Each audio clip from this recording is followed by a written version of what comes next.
Ontem nós falamos amplamente aqui da divulgação do Atlas da Violência. Coincidentemente, no mesmo dia, um problemaço no Rio de Janeiro, também de ordem de segurança pública, problema principalmente na região da comunidade São Carlos, com um aparato policial gigantesco para tentar conter uma invasão que amedrontou o cidadão do Rio de Janeiro que passava por ali. Nós vamos conversar com Beni Barbosa, advogado especialista em segurança pública. Beni, tudo bem? Como é que vai?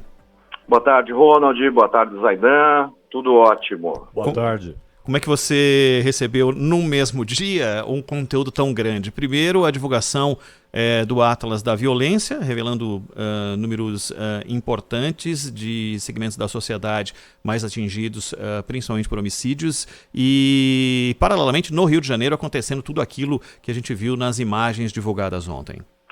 Nada traz grandes surpresas, né? Isso já é praticamente um contínuo, né? Algo, infelizmente, né? Quase que se tornou corriqueiro no Brasil, né? E demonstra o fracasso até agora das políticas adotadas na contenção da criminalidade, principalmente na criminalidade violenta. Na questão do Rio de Janeiro, né, o que mais me espanta é que algumas pessoas não esperavam um resultado desse, uma vez que a própria polícia foi impedida, né, por ordem do STF, de atuar nas comunidades cariocas, né? Isso é muito claro. A partir do momento que você não tem o Estado, você não tem a polícia atuando naqueles locais, você acaba fortalecendo a criminalidade violenta, as organizações criminosas, que vão tentar e vão conseguir, como está acontecendo, né, tomar territórios, né, e se fortificar, se armar cada vez mais, né, para impor ali o seu poder naquelas regiões, naquelas comunidades. E foi uma sucessão de coisas tão impressionante, porque ontem mesmo o governador do Rio de Janeiro, que até então não estava afastado por 180 dias do cargo por meio de uma decisão do STJ, soltou os cachorros em cima do STF, mais uma vez, né, por causa das operações proibidas nas comunidades, e tudo aquilo que aconteceu e tudo aquilo que a gente viu, que você acabou de comentar, você acha que esse conjunto de fatores, de alguma forma, pode levar a alguma mudança desse pensamento do STF, ou você não vê possibilidade disso acontecer? Primeiramente, o governador, né, ele adota uma postura ou um posicionamento muito populista, né, no que diz respeito à segurança pública, né, falando muito, mas, infelizmente, mostrando muito pouco resultado, algo que se tornou corriqueiro no Rio de Janeiro, né? Nós temos aí praticamente todos os ex-governadores do Rio de Janeiro que ou foram presos ou estão presos, né? O que é muito assustador, né? Me parece bastante óbvio, né, que quando você tem sucessivos governos investigados ou até mesmo já condenados, né, por crimes, né, você, claro, vai ter um aumento, vai ter um descontrole muito maior da criminalidade violenta, da criminalidade comum, vamos dizer assim, em todo o Rio de Janeiro de uma forma geral, né? Realmente não sei se o STF vai se comover de alguma forma com o que está acontecendo no Rio de Janeiro, porque me parece que é muito mais uma questão ideológica, né, do que realmente uma questão técnica, né? Me parece que eles realmente não acreditam que no final das contas, né, a polícia é o grande controlador, né, dessa criminalidade. Doutor Beni Barbosa, o sujeito que é apontado pela polícia como um dos chefes da invasão ao complexo de favelas do São Carlos, que fica ali na região central do Rio de Janeiro, né? Sim, exato. Ele foi preso na década passada, aliás, na retrasada, depois que a polícia o identificou como chefe do tráfico do Morro da Mineira, que é vizinha a São Carlos. Foi condenado a 73 anos de prisão por homicídio, extorsão, mediante sequestro e tráfico de drogas. E no caso de sequestro, por exemplo, e homicídio, claro, crimes gravíssimos. Claro. Progrediu de pena no ano passado, foi autorizado pela Justiça a sair da prisão para trabalhar. Chegou a ser contratado, mas não foi nem um dia ao trabalho. E esse caso se soma a vários outros, né? Sim, sem dúvida. Inclusive essa tragédia que aconteceu há pouco com aquela criança, cujo tio, né, engravidou e tal, e o cara Exato. também estava ali num semiaberto. O sistema penal tem falhado miseravelmente na hora de verificar as verdadeiras condições para conceder uma progressão de pena? Na realidade, a nossa legislação é falha nesse sentido, né? Nós temos uma legislação penal absurdamente leniente com os criminosos, né? Que só prende em última instância e só mantém preso em casos assim raríssimos, né? Então, hoje no Rio de Janeiro, o que nós temos vigorando é a chamada, né, uma ideia interna, né, de policiais, etc., que é a regra dos 3. Né? Então, quando alguém é preso no Rio de Janeiro, ele sai ou em 3 dias das audiências de custódia, né, ou ele sai em 3 meses, né, na primeiro julgamento dele, ou ele sai em 3 anos depois com a progressão da pena. Né? E óbvio, né, isso é um incentivo gigantesco para aqueles que querem e estão cometendo crime, né, porque ele sabe, né, que a pena dele, se é que ele vai ficar preso, né, vai ser muito pequena, né, e aí você acaba passando a mensagem que o crime compensa. Né? Infelizmente é isso que a gente vive no Brasil de uma forma generalizada. E o senhor citou a legislação, né? E, de fato, no Brasil, muitas vezes fala, porque o Rio de Janeiro não. Hoje, as capitais do Nordeste, elas aparecem ali no ranking de cidades mais violentas do mundo, né? Inclusive por índice de homicídio, etc., e com a atuação do crime organizado em todas elas. Né? É uma situação que se espalha pelo país, não é? E agora, o Congresso Nacional é quem tem o poder de mudar isso, de mudar a legislação. Nós tivemos aquele pacote que foi enviado no ano passado, que tentava acenar ali com alguma mudança, inclusive no que se refere à legislação sobre posse e porte de armas. Exato. E também em medidas mais eficazes, eficientes no combate ao crime organizado e à corrupção. Eu não sei se porque os caras não gostavam do Sérgio Moro e acabaram resistindo ao pacote, agora sem o Sérgio Moro talvez ande. O senhor acredita que o Congresso fará o que a sociedade espera há décadas, que é uma mudança nessa legislação? Não, eu não acredito. Né? Infelizmente não. Por um motivo muito claro e muito óbvio. Né? Nós temos ali no Congresso Nacional uma grande parcela de deputados e senadores que hoje respondem processos criminais. Né? E, portanto, se houvesse uma legislação mais rigorosa no que diz respeito à criminalidade, eles estariam votando contra eles mesmos. Né? Ou seja, eles estariam votando uma legislação que pudesse, né, prendê-los e mantê-los presos no caso, óbvio, né, de condenações. Lembrando que isso é uma regra no mundo todo. Você pode pegar a Yakuza no Japão, você pode pegar a máfia russa, você pode pegar a Cosa Nostra na Itália. Né? Nenhuma organização criminal existe sem a conivência de agentes do Estado, sejam agentes da segurança pública, sejam agentes políticos. Né? Então, a criminalidade organizada, como se vê no Rio de Janeiro e em outros localidades no Brasil, ela só sobrevive porque há uma anuência de certa parcela do próprio poder público, né? Essa parcela corrupta, né? Que não se importa realmente com a vida de ninguém.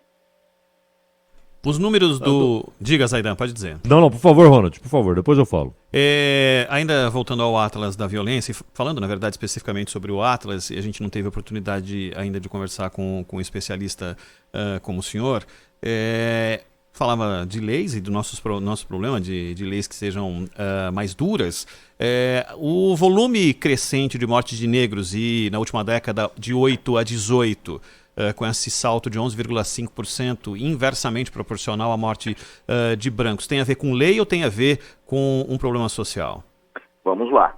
Nós temos que tomar muito cuidado com esse tipo de análise, né?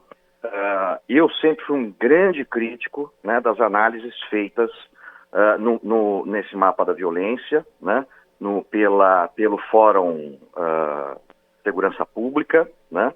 Por quê? Porque você nota ali um claro viés ideológico nessas análises, né? Então a gente tem que tomar muito cuidado com isso, né? Essa questão da morte de negros passa muitas vezes a imagem falsa de que nós vivemos num país onde negros são mortos por serem negros, né? E não é bem assim, né? Não é bem assim.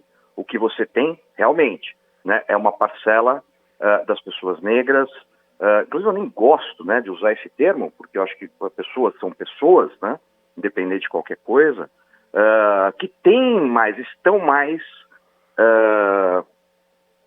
mais próximas, né, de comunidades onde a criminalidade é maior, onde há mais violência, onde há mais mortes, e o reflexo disso é a morte maior, né, num percentual maior dessas pessoas, né?